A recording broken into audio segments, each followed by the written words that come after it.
Look at this man. Calm, collected, almost smug. But don't let this calm and cool demeanor fool you, because he is not an ordinary man. On this day, he made a move so bold, so dramatic, and so tactical that it nearly brought an entire nation to its knees. Some of you might be thinking I am talking about a movie scene. But no, this isn't some villain straight out of a Hollywood movie. This is George Soros, the man who broke the Bank of England. And if you think that sounds dramatic, yes, it absolutely is. 5 years ago today, the government faced one of the biggest financial crises in history. It was incredible. You can hear wave after wave of selling hitting the market. It was a day when the Bank of England lost billions and speculators made fortunes. It was in excess of $1 billion of profits. They lost 15%. A day of disaster from which the government never recovered. But first, let's look at this tweet. The tweet says, "Look at this man. He made $1 billion in one day and almost brought down a whole nation." Here's the story of how George Soros broke the Bank of England, the boldest trade in history. But I know most of you might have questions like, what does this word ERM mean? Or who this man actually is? Or maybe how can someone break into a bank and still make history? So I have exactly what you want. Clear and obvious answers. But for that, let's rewind for a bit. Let me take you to the early 1990s. The UK was in an unstable position. UK and unstable? But how? High unemployment, inflation running wild, and an economy that looked like it was being held together with duct tape and sheer optimism. But Britain was not just dealing with internal problems. Britain was restrained by something called the European Exchange Rate Mechanism, or ERM for short. It was a system where European countries agreed to keep their currencies stable by tying their exchange rates to each other. In theory, it was meant to promote economic stability across Europe. But in practice, it was a ticking time bomb which can eventually explode at any minute. Because if a country's currency fell too far, it was forced to spend billions of dollars, yes, billions, to keep it artificially propped up. And that brings us to the UK. The government decided to join ERM without any negotiation, causing deep troubles for many people. People were finding it very hard to meet their mortgage payments, and when they failed to meet their mortgage payments and were obliged to sell their house, we were, for the first time in British post-war history, witnessing people selling houses for less than they paid. By 1992, the British pound was fighting desperately to keep pace with the rules of the ERM. Inflation was high. Interest rates were punishing people in ways no one had expected, and the government was desperately burning through its reserves to defend the value of the pound. It was like watching someone try to bail water out of a sinking boat with a teaspoon. Sounds hilarious, right? But this was actually what happened in this case. If we wanted to stay in the ERM, we had to match those interest rates. This is where George Soros steps in.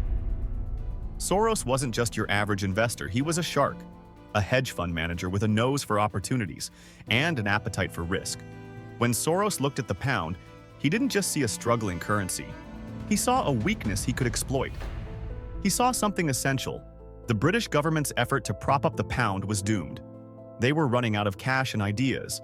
It wasn't a matter of if the pound would collapse, it was when. And Soros? He didn't flinch or think for a second. He made the biggest trade of his life. He bet against the pound. Big decision that could even exploit him, but he was courageous. To be precise, Soros short-sold $10 billion worth of British pounds. And if you're wondering what that means, here's the simplest explanation.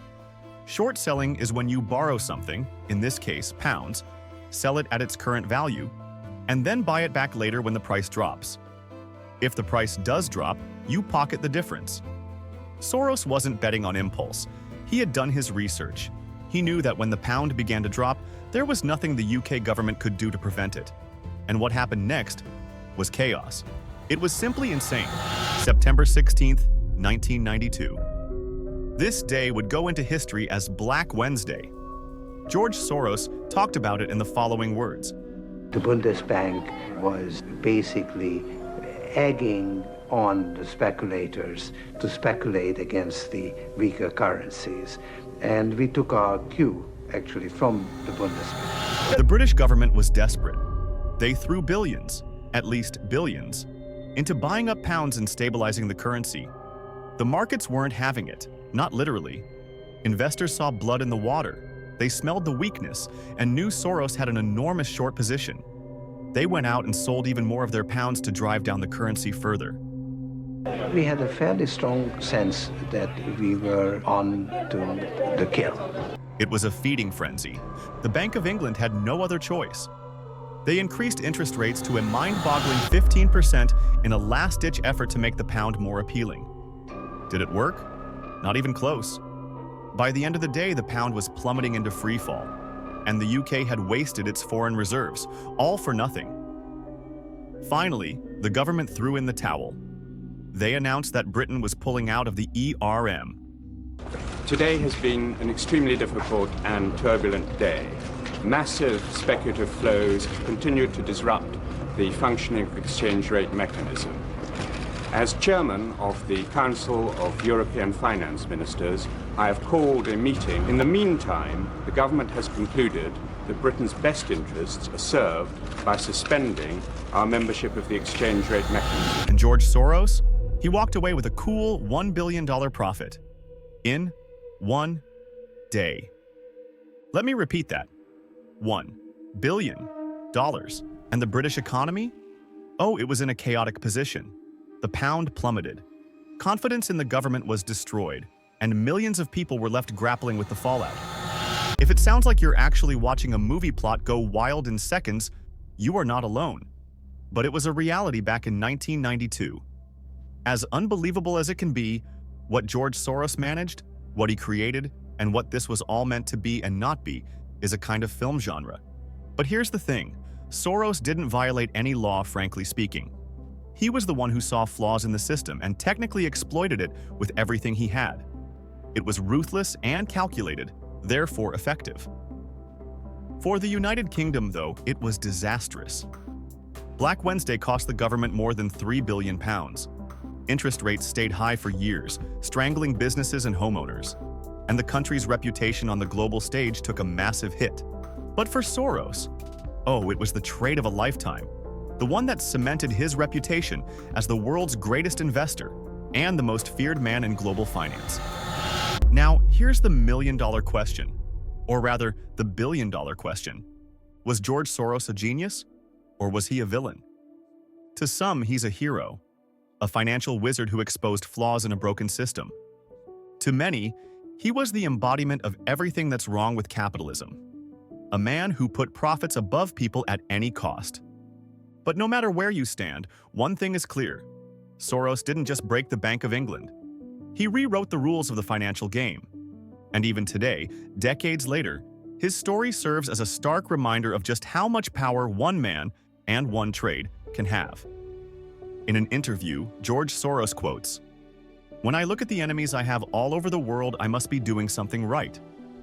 So, the next time you hear someone say, "The market always wins," remember this story. Because for George Soros, the market didn't just win, it made him a legend. And the rest of us?